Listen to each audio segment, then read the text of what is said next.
पड़ोसी मुल्क या फिर शत्रु देश हमारे ऊपर जब चढ़ाई करके आते हैं, उनका सामना करने के लिए हम अपने सामर्थ को बढ़ाते हैं।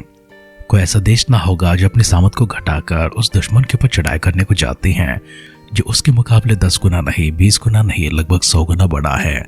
उनकी संख्या अनगिनत है। शत्रुओं को जब देखते हैं टिड्डियों के समान अपनी छावनियों को डाले हुए, अपने डेरों को डाले हुए चढ़ाई करके आते हैं, आक्रमण करने के लिए समय का इंतजार करते हैं।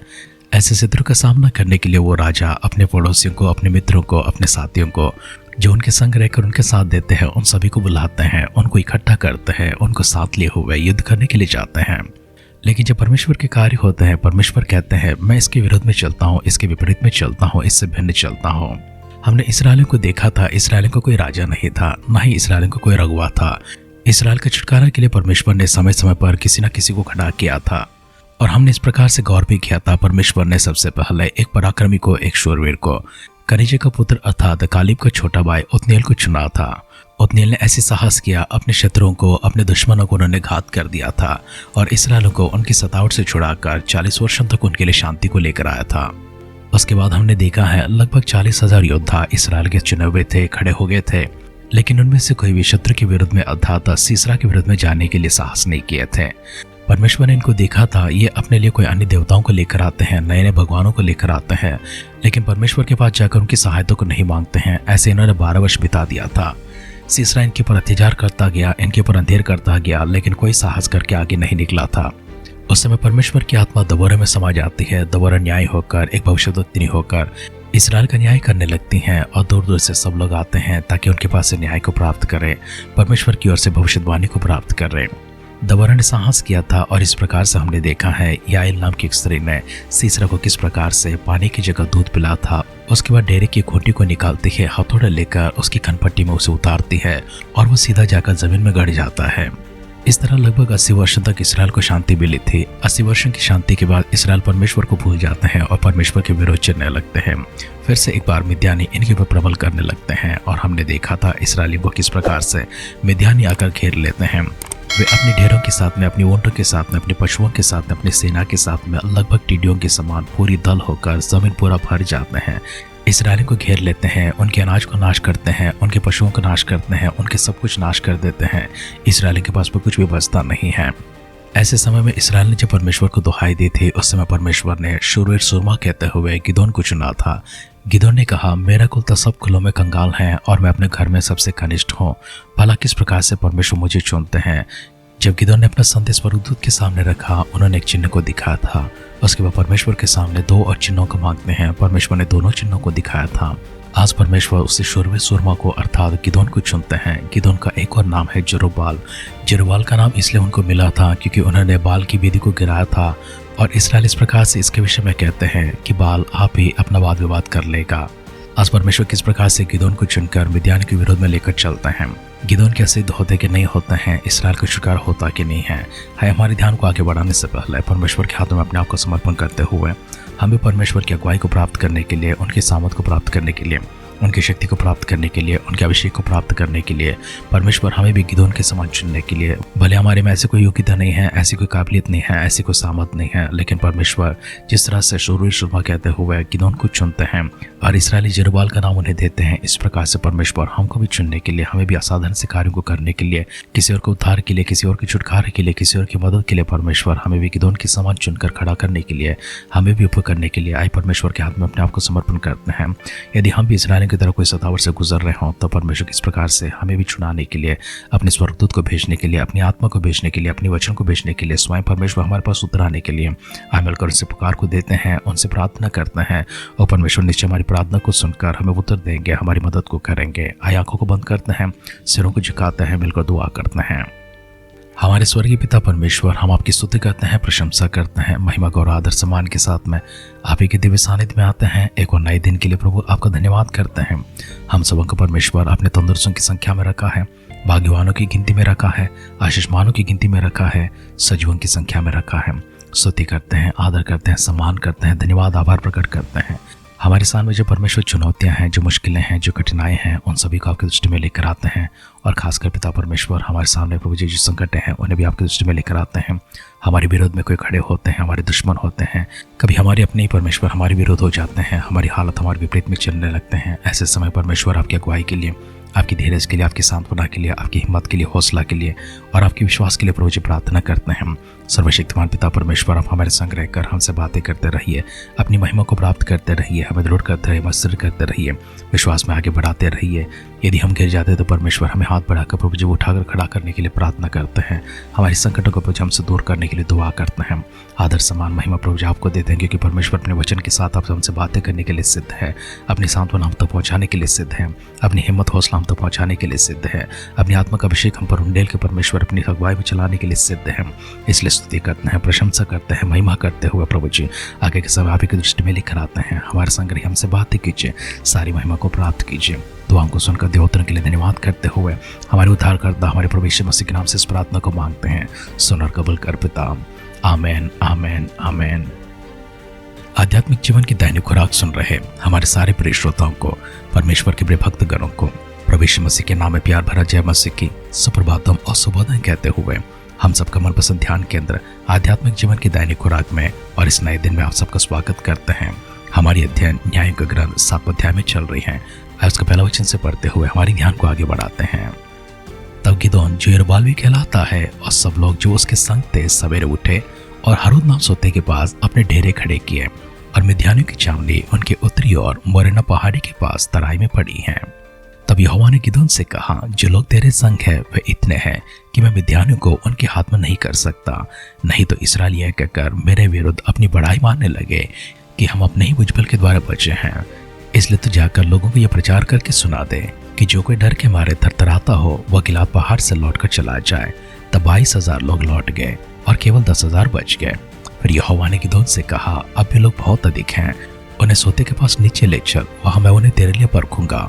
और जिस जिसके विषय में मैं तुझसे कहूँ कि यह तेरे संग चले वह तो तेरे संग चले, और जिस जिसके विषय में मैं कहूँ कि वह तेरे संग ना चले वह ना जाए। तब वह उनको उन सोते के पास नीचे ले गया। वहां यहोवा ने गिदोन से कहा, जितने कुत्ते खिलाए जीभ से पानी चपड़ चपड़ करके पिए उनको अलग रख, और वैसा ही उन्हें भी जो घुटने टेक कर पिए। जिन्होंने मुंह में हाथ लगाकर चपड़ चपड़ करके पानी पिया उनकी तो गिनती 300 ठहरी, और बाकी सब लोगों ने घुटने टेक कर पानी पिया। तब यहोवा ने गिदोन से कहा, इन 300 चपड़ चपड़ करके पानी पीने वालों के द्वारा मैं तुमको छुड़ाऊंगा और मिद्यानियों को तेरे हाथ में कर दूंगा, और सब लोग अपने अपने स्थान को लौट जाएं। तब उन लोगों ने हाथ में सीधा और अपने अपने नरसिंगे लिए, और उसने इस्राएल के सब पुरुषों को अपने अपने डेरे की ओर भेज दिए। परंतु उन 300 पुरुषों को अपने पास रख छोड़ा, और मिद्यान की छावनी उसके नीचे तराई में पड़ी थी।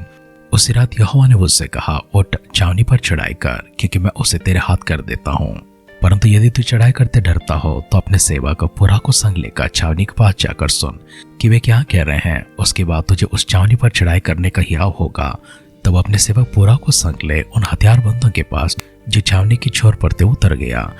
मिद्यानी और अमालेकी और सब पूर्वी तो टिड्डियों के समान बहुत से तराई में फैले पड़े थे, और उनके ऊंट समुद्र तीर के बालों के किनकों के समान गिनती से बाहर थे।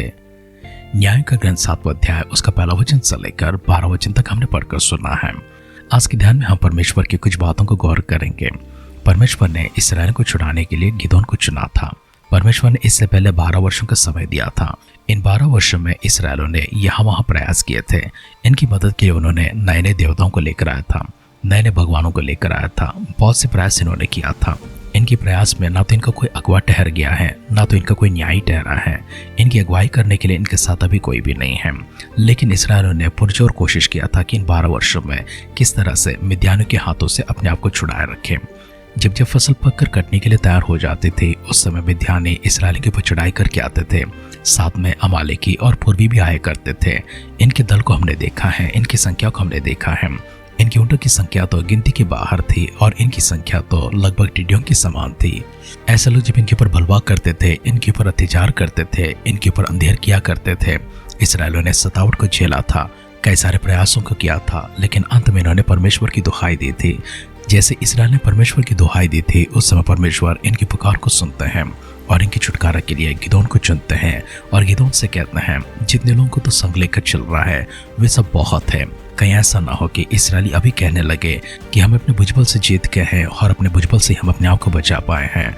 मैं नहीं चाहता कि इस्राएल इस प्रकार से करे, क्योंकि मैं स्वयं मिद्यानी को तुम्हारे हाथ में करने जा रहा हूँ। इसलिए मैं चाहता हूँ कि जितने सैनिक तुम्हारे पास है उन सबों से कह देना, जो कोई भी थरथराता हो, जो कोई भी डरता हो, उन सबों को घर जाने के लिए कह देना। गिदोन की इस घोषणा के बाद लगभग 22,000 लोग अपने घर को लौट गए। परमेश्वर ने देखा इसके बाद 10,000 बच गए थे और उनसे कहा है 10,000 भी बहुत है। मैं नहीं चाहता कि 10,000 कल को ये कहे कि अपने भुजबल से हमने अपने आप को बचा लिया है। इसलिए मैं चाहता हूँ कल तराई में तुम इनको नाले के पास लेकर जाओ और वहाँ पानी पीते समय मैं इनको परखूंगा। जो कभी पानी को अपने मुंह से लगाते हुए कुत्ते की तरह चपड़ चपड़ करके पीते हैं उनको तो अलग करके रखना, और जो कोई भी अपने घुटनों के बल होकर पानी पीते हैं उन सबों को अलग करके रखना। जब गिदोन ने देखा चबड़ चबड़ कर पीने वाले 300 लोग ठहरे थे, परमेश्वर ने कहा ये मेरे लिए पर्याप्त है, इनको तो अलग करके रखना और इन्हीं से मैं इसराइल को विजय दिलाऊंगा। 32,000 की सेना में से परमेश्वर ने 22,000 को घर भेज दिया था। बचे हुए 10,000 में से परमेश्वर ने 9,700 लोगों को भी घर वापस भेज दिया था। केवल उन 300 लोगों को लेते हैं जो बहुत ही कमजोर हैं, जो बहुत ही थक गए हैं, जो बिल्कुल अपने घुटनों पर जाकर पानी नहीं पी सकते। इसलिए वे पानी लेकर अपने मुंह से लगाकर चबड़ चबड़ कर पीने लगे थे। परमेश्वर ने गिदोन से कहा है ये 300 लोग तुम्हारे साथ जाएंगे और इनके द्वारा परमेश्वर तुमको विजय दिलाएंगे। परमेश्वर ने गिदोन से यह भी कहा था तुम मिद्यानियों की छावनी में जाओ और वहां पर जाकर सुनो कि वे लोग क्या कहते हैं। अगर तुम्हें डर लगती है तो अपने सेवक फूरा को साथ में लेकर जाना और जाकर वहां पर सुनो कि वे आपस में क्या बातें करते हैं। आपस में वे लोग सच में क्या बातें करते हैं और गिदोन के साथ में क्या होता है, फूरा के साथ में क्या होता है। चबड़ चबड़ कर पानी पिए हुए उन 300 लोगों के साथ में परमेश्वर क्या कराते हैं, इसराइलियों का क्या होता है। इन सारी बातों को हम लोग कल की ध्यान में देखेंगे, लेकिन आज की ध्यान को हम लोग इस प्रकार से समाप्त करते हैं। हमारे शत्रु कितने भी बड़े क्यों ना हो, हमारी विपरीत स्थितियां कितने भी कठिन क्यों ना हो, कठोर क्यों ना हो, चाहे सारी संसार हमारे विरुद्ध में खड़ी क्यों ना हो जाती हो, लेकिन हमारा परमेश्वर जो एकमात्र है वो हमारे साथ खड़े हो जाते हैं, सारी संसार की ताकतों से बड़े हो जाते हैं। इसलिए परमेश्वर आपसे मुझसे कहते हैं आपके विरुद्ध में खड़ी हुई ताकतें कितनी भी बड़ी क्यों ना हो, उनसे डरना मत, उनसे घबराना मत, थरथराना मत, डरना मत, परंतु उनका सामना करना, क्योंकि आपका परमेश्वर आपके साथ में है। हमारा परमेश्वर सच में हमारे साथ है। इन बातों को हम लोग याद बांधते हैं, इन बातों का विश्वास करते हैं, इन्हें दृढ़ करते हुए अपने हृदय की पाटी पर इन्हें लिख रखते हैं और आगे बढ़ते चले जाएंगे। जब परमेश्वर हमारे पक्ष में तो हमारे विरोधी कौन हो सकता है। प्रभु के इन वचनों को भी विश्वास करते रहेंगे और आगे बढ़ते जाएंगे। आइए दुआ करते हैं। चबड़ चबड़ करते हुए पानी पीने वाले उन 300 लोगों के साथ इसराइल को परमेश्वर विजय दिलाने की प्रतिज्ञा आपने की है। हाँ परमेश्वर, विश्वास करते हैं आपके कार्य प्रभु जी अद्भुत और अनोखे हैं। प्रभु जी हमारी पूर्ण निर्बलता में परमेश्वर आप हमारा सहायता बनते हैं, हमारा आसरा बनते हैं, आप ही हमारे सामर्थ बनते हैं, हमारी शक्ति बनते हैं, हमारी दृढ़गढ़ और चट्टान भी बनते हैं। आप हमारे संघ होकर परमेश्वर में चलाते हैं, शुक्रिया अदा करते हैं, आदर करते हैं, सम्मान करते हैं, महिमा आपको करते हैं। प्रभु जी हमारे विश्वास को आगे बढ़ाने के लिए आपने हमसे जो बातें की हैं प्रभु जी, इस अद्भुत वचन के लिए प्रभु जी आपकी गौरव करते हैं। दिया हुआ एक अनोखा समय, अद्भुत समय, सुंदर समय प्रभु जी फिर से एक बार आप ही की दुहाई देते हैं। इसराइल की तरह परमेश्वर हमारी दुहाई के शब्द आपके पास लेकर आते हैं। हमारे हर प्रकार की स्थिति में प्रभु जी हमारा साथ देने का प्रभु जी भरोसा देता है। इसके लिए प्रभु जी आभार भी प्रकट करते हुए हर प्रकार की हमारी विपत्ति से हमें छुड़ाते हुए सारे बंधनों को तोड़कर सारे संकटों से बचाकर हमें स्वतंत्र किया परमेश्वर आपकी महान प्रभु जी इस प्रभु जी प्रणाली के लिए आपको धन्यवाद करते हैं, आभार प्रकट करते हैं। प्रभु यीशु मसीह के बादलों के आगमन विलंब होती है और भी चमत्कारों को देखे और भी अद्भुत कार्यों को हम लोग देखे। परमेश्वर आपकी दुहाई करते रहे, आपकी महिमा करते रहे। इस प्रकार से परमेश्वर एक जीवित गवाह के रूप में आप हमें खड़ा करते इसके लिए धन्यवाद करते हैं। अगर यीशु मसीह के बादलों के आगमन पर जो विलंब होती है, कल सुबह फिर से एक बार मिलकर स्तुति आराधना करने के लिए सजीवों की संख्या में प्रभु में संभाल रखने के लिए दुआ करते हैं। अगर ऐसा ना हुआ आपके स्वर्ग लोक प्रभु में शामिल करने के लिए प्रार्थना करते हैं। हमारी दुआओं को सुनकर परमेश्वर अपने दिए उत्तर के लिए धन्यवाद करते हुए हमारे उद्धारकर्ता हमारे प्रभु यीशु मसीह के नाम से इस प्रार्थना को मांगते हैं। सुन और कबूल कर पिता, आमेन आमेन आमेन। कभी आप कमजोर ना पड़ जाए, कभी आप निर्बल ना हो जाए, कभी आप निस्सहाय स्थिति में ना पड़ जाए। यदि किसी कारण से ऐसी परेशानी में ऐसी विपत्तियों पड़ भी जाते हैं, आपका परमेश्वर आपके पास है, आप ही के साथ है, आप ही के संग है और आप ही के लिए हैं। और वो परमेश्वर कहते हैं वो आपके साथ में है तो आपके विरोध में कौन हो सकते हैं। इन बातों को विश्वास करते रहिए, दृढ़ होकर आगे चलते रहिए, प्रभु यीशु मसीह के अद्भुत कार्यों को अपने जीवन में देखते रहिए और उनकी महिमा को प्राप्त करते रहिए। हमारी इसी दुआ और कामना के साथ आज के ध्यान को पर समाप्त करते हैं। आप सुनते रहिए, सुनाते रहिए आध्यात्मिक जीवन की दैनिक खुराक। कल फिर मिलेंगे। अपना ख्याल रखिए, अपनों का ख्याल रखिए, दूसरों का भी ख्याल रखिए। God bless you.